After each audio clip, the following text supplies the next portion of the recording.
Hello and welcome to the Penguin Podcast, the place where leading authors share objects that have inspired their creative process.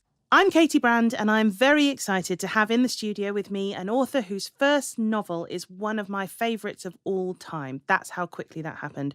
I have literally been telling anyone who will listen to me to read it. I've been giving copies away. It was one of the most anticipated books of last year. It sparked a frantic 10-way bidding war between publishers. It was nominated for the Women's Prize for Fiction in 2018, and it was on many of the best books of the year list, and the Times named it Historical Fiction Book of the Year. It's Imogen Hermes Gowar, and her novel is The Mermaid and Mrs Hancock. Imogen, welcome. Hey, thank you. Thank you very much for coming and joining me. I've been very much looking forward to talking to you. Now, as many of you may know, at the heart of the Penguin Podcast are a handful of objects that our guests have chosen, and they're items that have helped them to unlock their creativity. And so I imagine that Imogen, who's a scholar of archaeology and art history, will find this quite easy, I hope. And so she's kindly brought in a photo of a very special Georgian painting, a beautiful old bottle of red ink, and a packet of Jaffa cakes. So we'll explore those in a moment. We'll particularly explore the Jaffa cakes, I think, in detail.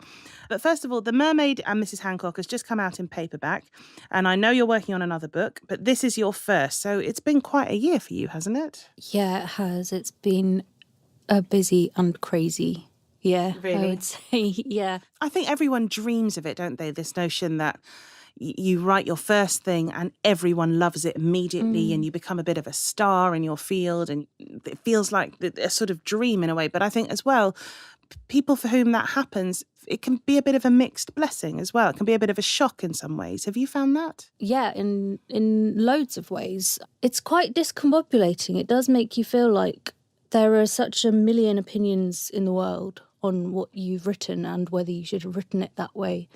It's quite hard to kind of hold on to that thing in your core that's like, well, that's the book that I wanted to write. Yes, yes. I think what I enjoyed about writing it was having quite particular language and there kind of being a kind of dynamism and bigness to it. It's like cartoonishness to it. I think it's really interesting you say that, and you've identified that. You must have felt a great deal of confidence in what you envisaged the book to be. Would that be fair? I think a lot of it was like, what kind of book would I like to read? And when I was researching the period, what really appealed to me was this kind of Georgian attraction to things that are quite overstated and kind of the largeness of things. I think a lot of people would associate the Georgian literature or the Georgian period with Jane Austen now. Oh, yeah. And everyone perhaps thinks of it as kind of nice, washed out, pale colours. Very mannered. But actually, there are huge comic characters in Jane Austen, aren't there? Yeah. Very funny and sharp. So actually, that would have been consistent with the time that you found that you were looking at. Totally. And also, like, she had such an eye for this kind of almost bawdy, definitely larger-than-life comedy, and I think that is often quite forgotten about her. Yes, I agree. Just give the listeners just a little brief synopsis of the story and the journey that we follow. At the beginning of the novel, which is about autumn 1785, Mr Hancock is living in Deptford, which is at that point is kind of just outside London. It's a very maritime town. This is where shipbuilding and trade happens. It's very industrial. And that's his business, isn't it? That's his business. He is a merchant. Meanwhile, Angelica Neal is this high-class courtesan, and she's living in Soho. She should be looking to move somewhere a bit fancier, like St James's, which is where a woman who was previously her madam, who runs a very high-class brothel and would like Angelica to return. And Angelica and Mr Hancock are kind of drawn together when Mr Hancock acquires this mermaid from one of his ships. And he decides to exhibit it. It makes its way into this high-class brothel, and Angelica is roped in to kind of entertain him. But yes, and then we just follow their relationship, but then the relationships that they have with other people. This mermaid theme comes around again, but in a much more mystical and mysterious and intangible way. And they have to try to figure out between them, separately and together, and it felt like almost everyone's trying to do this, is how to be happy and content with what you have to some extent. Yeah, not to go too much into it, but for me, this second mermaid, I think, brought with it this kind of whisper that you'll never achieve everything that you want, that what you want is unreachable. And I suppose I'd been quite interested in the idea that when people have a change of social status, even if it's for the better, they can become quite depressed just because they don't know how to comport themselves or make sense of themselves anymore, that they used to fit into this box and now they don't. And I think you get a bit lost, which seemed to make sense in this kind of world of Georgian social climbing. And I think it also feels quite modern in that respect, because even though perhaps some of the tools of how we express our ambition or desire to change ourselves are different now, that it's still a modern issue, I think. This idea of I must better myself all the time. I must constantly be trying to get better work, get a better job. And even though it's set very firmly where it's set, it speaks to all of those things of trying to just calm down a bit and look at what you've got. It felt fresh in a way, I think. Yeah. So in terms of the objects that you've been surrounded by in your work before you became a novelist, tell us about your first object here. It's a Georgian painting which has its own story. It's also a little bit mysterious, a little bit strange. It's called An Experiment on a Bird in the Air Pump. And that's quite an extraordinary image. So that's it's a Joseph Wright of Derby painting. Wow. So I think it's from 1760s. And what's going on in this? It's like a very dark painting with this one source of light in the middle of it, which is illuminating all the people around it. There's this man in a robe with kind of unkempt hair. He's come to demonstrate the experiment to these people gathered around, kind of as a form of entertainment. It's science, but it's entertainment. Here, up in the dome, is a bird. He's put a bird in there, and what he's going to do is extract all the air from the dome. Right. So then we can see that the bird is going to die because it can't breathe. So this proves that we breathe air. But what I like about it is just kind of all the little mini dramas happening around it. So all of these people are gathered around to look at this experiment. It's quite macabre, isn't it? It really is, yeah. There's a man with two little girls who are really upset by it because this bird is dying with no oxygen. Yeah, I mean, it must be a horrifying thing to watch. It's a really nasty thing to see. Yeah. I think he's come in thinking it'll be instructional and interesting, bring your kids to see this thing, and realising it's horribly backfired on him. It looks like he's sort of trying to pull it back. Yeah, he's trying to be with like... just enthusiasm but the girls are crying. Yeah, and he always kind of reminded me of Mr Hancock a bit, I think, of just like, oh, this has gone badly wrong. Yes. I had a print of it on my desk while I was writing a lot, I think because of all this kind of human drama and this weird combination of science and entertainment. There's a lot of comical stuff in the book as well, but there is a slightly macabre sort of grotesque strand. You know, sometimes Angelica does seem quite grotesque she is a grotesque in that sort of comic parlance. Yeah. And is that something that you've always been attracted to? It's something I enjoy, and as much as I think there's a lot to be said for sparse prose and pared back storytelling in the space between words, I also think a 500-page book is fine. Yes. Too. Are there any writers that have inspired you in that sort of genre, or at all, in fact? I mean, are they kind of the ones you return to over and over again? I think Beryl Bainbridge always, because she does have quite a pungent way of writing. The characters are always quite peculiar and singular, and there is often something kind of off-kilter or distasteful. That's really interesting, because pungent is such a great word, but I gave this book to my husband to read and he loved it. Some parts just sort of knocked his socks off a bit, as it has with a few people I've given it to, because anyone who's expecting something sort of very delicate and well-mannered is going to be surprised. I mean, there are scenes of the flesh in the brothel particularly, but also Mrs Chapel, the brothel owner, relieving herself in the back of a cab in her bucket. You know, it's very fleshly, so it's very carnal and bawdy. It's not a delicate book about Georgian London. No. And did you ever sort of feel a bit like, oh God, I'm embarrassed to think of X person reading this, or I'm just going to shy away from this? Or did you go back at things and go, oh, I don't know if I'm quite brave enough to leave that in, or not? Or did you just love it? I never thought that. Actually, I think it was kind of the opposite. There were like things that I was like, well, that scene's going in. Right. Like, that's happening. And then my mum was like, oh, I've been reading it aloud to your grandma. My God. Yeah, I know. I don't know if she just judiciously left some pages stuck together or something. I don't know. I leave that to the walls of that room to know how that went down. I'd read about a real life precedent for it that was very similar to basically a kind of orgy scene in this brothel that was a contemporary account of something like this happening. And I thought, well, that's definitely going in. Did you know you had it in you when you were writing, or was it kind of like, oh, blimey, I can really go for it with this? I mean, I didn't realise I had this to say, and I could say it in this precise way and have this effect, even on myself as I write it. Did that surprise you? As a fiction writer, sometimes you need to include passages that you feel are a stretch for you, which I think probably does involve pushing yourself as a writer a lot. And one of the other themes of it is obviously this sort of self-made or self-sustaining women, and that it really brings home how difficult it was to be a woman and have any kind of standard of living if you didn't have wealthy male relatives or you hadn't managed to get yourself married for whatever reason. And there is this sort of air of desperation sometimes amongst all of them, really, of how precarious it can all be. I've been reading about 18th century women for quite a long time. I've been reading biographies of people like Dora Jordan, who is one of my heroines. She was a comic actress. She was like a big star. Jane Austen saw her perform. Lots of people saw her perform in kind of from the 1780s and 90s all the way through to the 1810s. Eventually having this relationship with the Duke of Clarence, who went on to be William IV, and they had 10 children together for 20 years. She was paying for the family, like she was the breadwinner.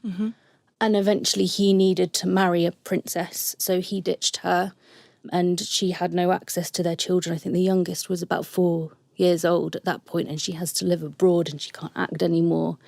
I believe Claire Tomerlin wrote That's right, yeah. And she was a guest on the Penguin podcast as well. Was she? Yes, so might be worth a listen. I wrote her a fan letter, actually. Did you? I did.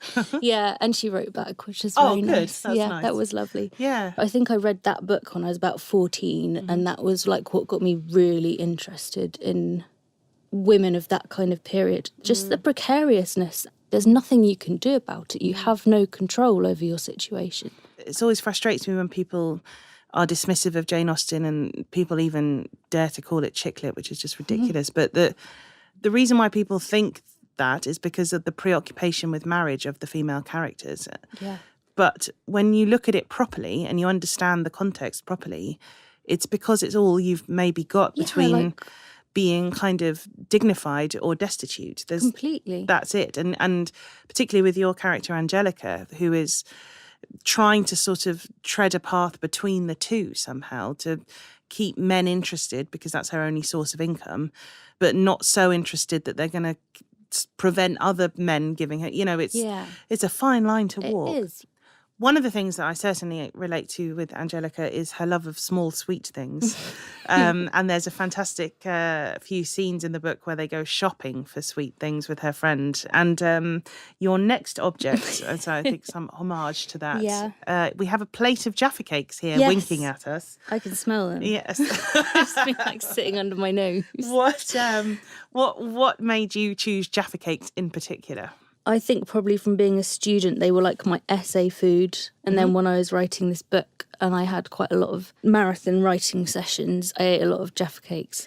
It's a sports person's food. It's like, But you see a Wimbledon player having a banana. Exactly. A quick banana between sets. So you were sort of having a packet of Jaffa cakes. Between paragraphs. Yeah, exactly. This will be what listeners are screaming for here. Just some clarification. Just a quick answer, biscuit or cake?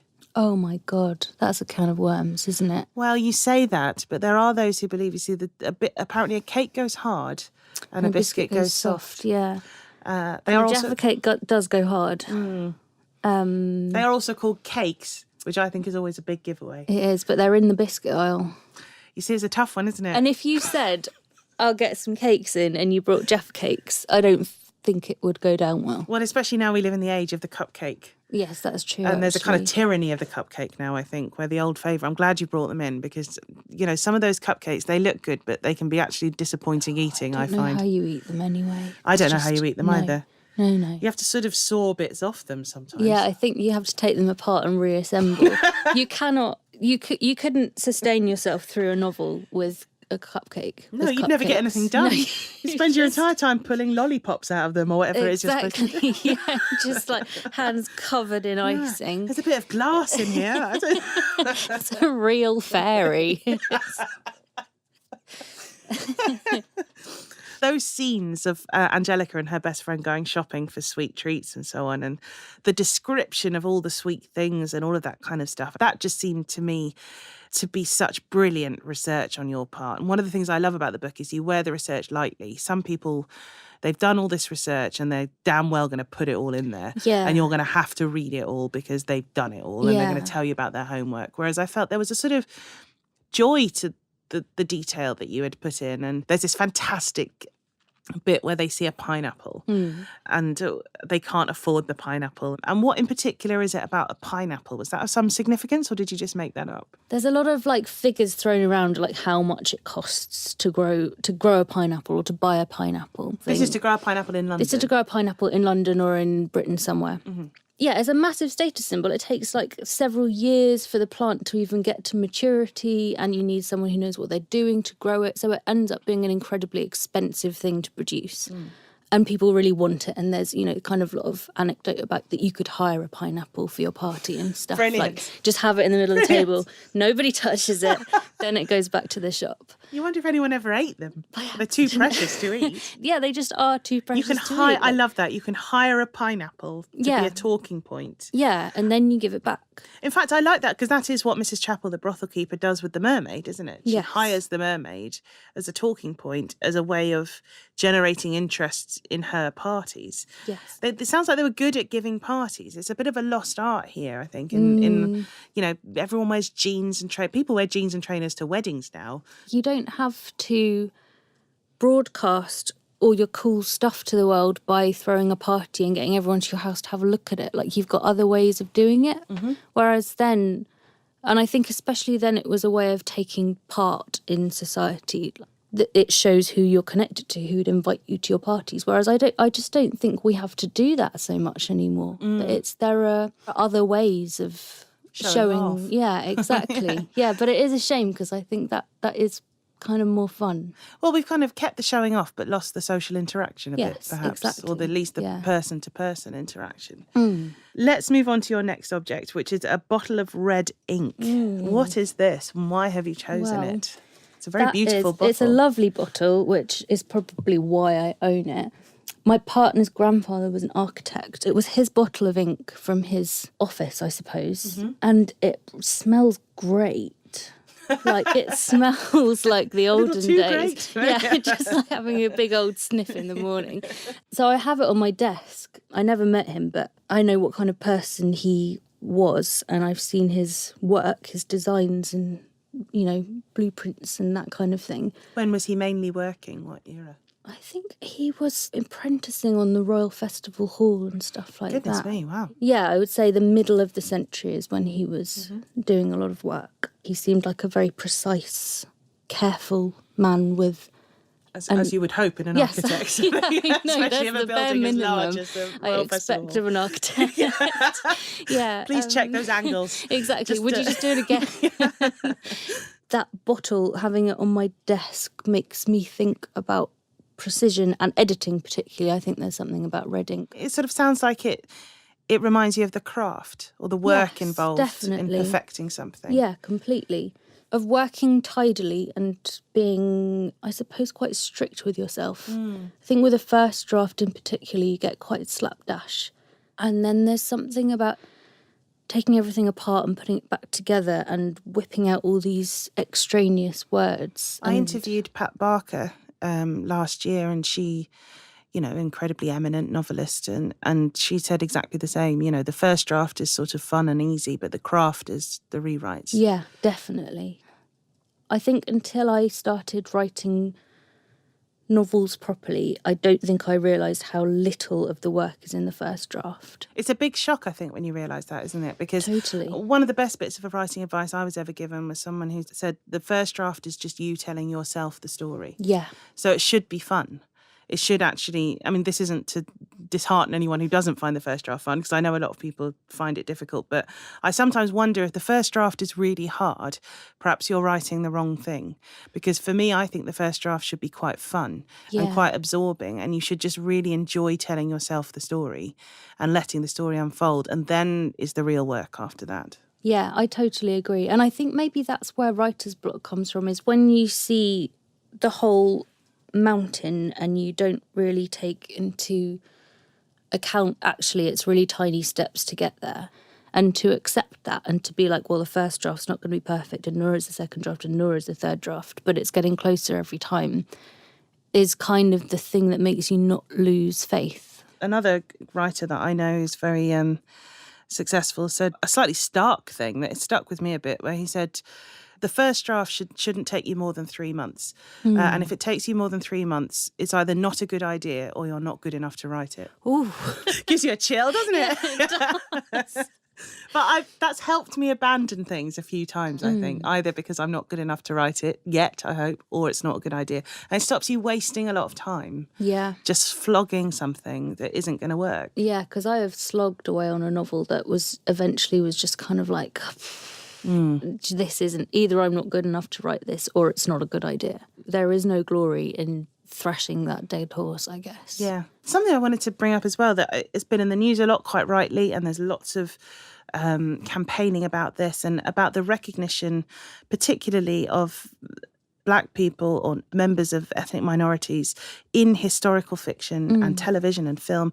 And that's definitely present in your book, I think, in the person of Polly and other characters. Was that something that was important to you to introduce?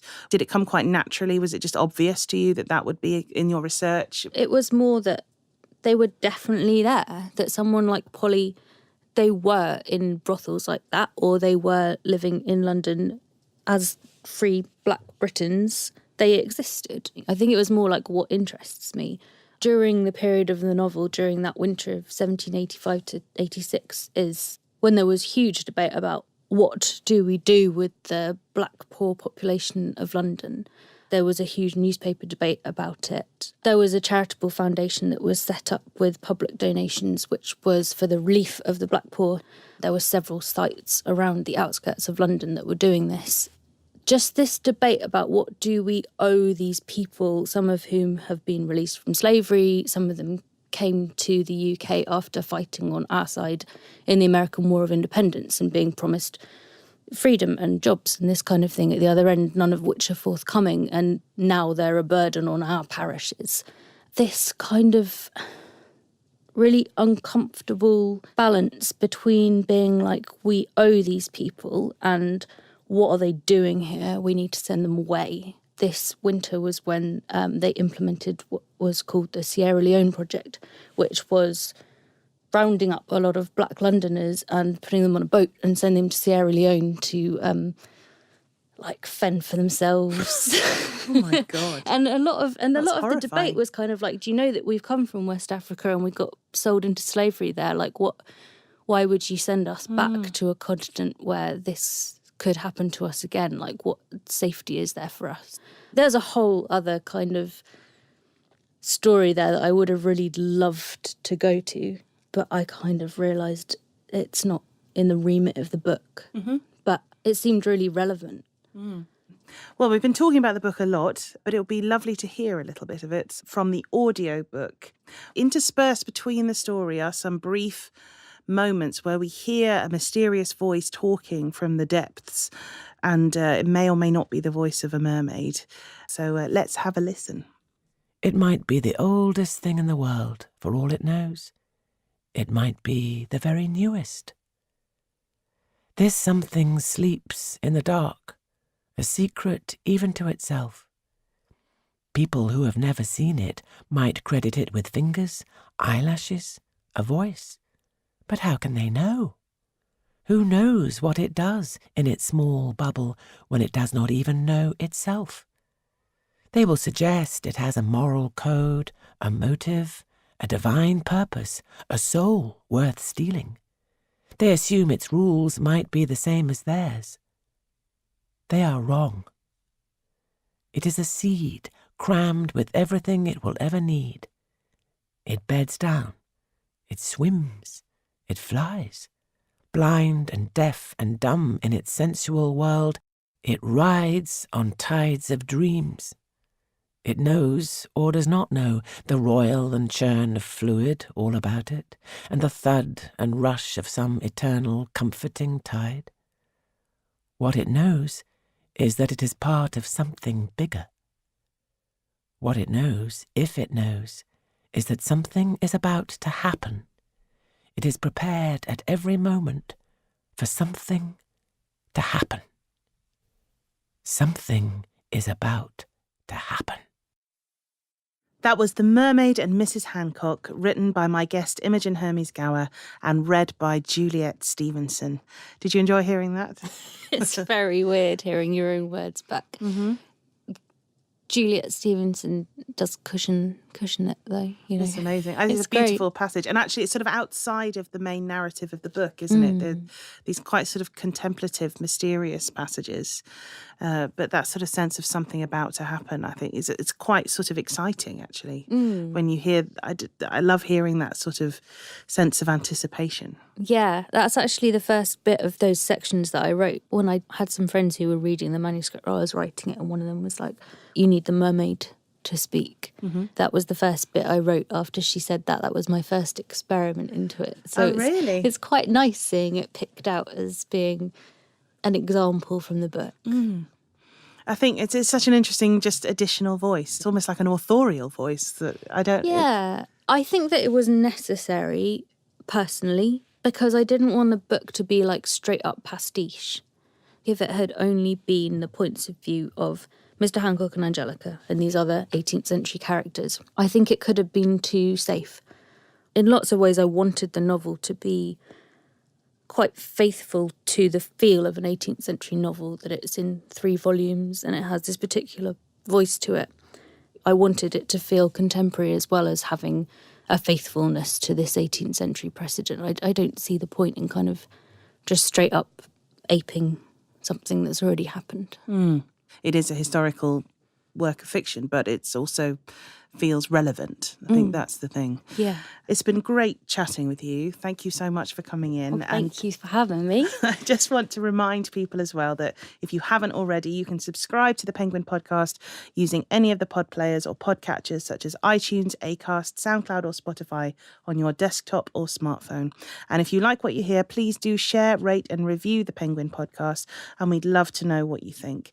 So Imogen, just lastly, and this is no surprise to me, and I can't wait to see it already, but I believe the film and TV rights of your book are out there. Is that right? Have they been? They have been. It's optioned. Okay. Is that the right? Is that the? Yes, yeah, that's the thing. That's definitely the first stage. Yeah, that's exciting. The first stage by Playground, who are amazing. But I'm not going to play fantasy I think that's casting. Very wise. Yes. Well, you can, but just keep it to just yourself. In my head. Yeah.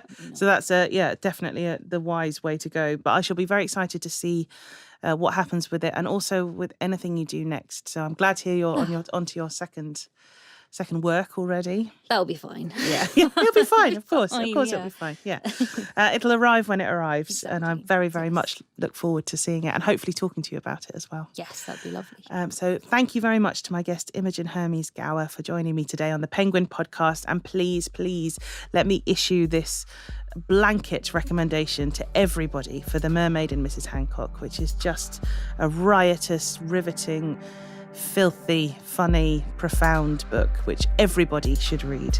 Thank you very much for listening.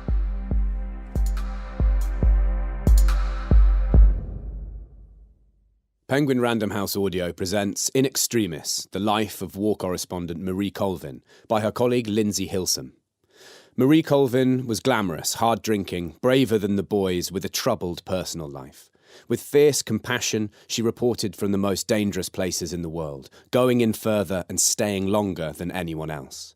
In Sri Lanka in 2001, Marie was hit by a grenade and lost the sight in her left eye, resulting in her trademark eye patch. And in 2012, she was killed in Syria. We spoke before she started the interview. Lindsay, this is the worst we've ever seen. I know, but what is your exit strategy? Pause. That's just it. I don't have one. I'm working on it now. The following morning, I woke thinking of a friend who had been kidnapped and murdered in Baghdad. That could be Marie, I thought. I was on the bus heading for work when a message came through from a Spanish friend in Beirut whose journalist husband was also in Bab el-Amr. I think something terrible has happened to your friend Marie. Have you heard? The audiobook is read by the author and is available to download now.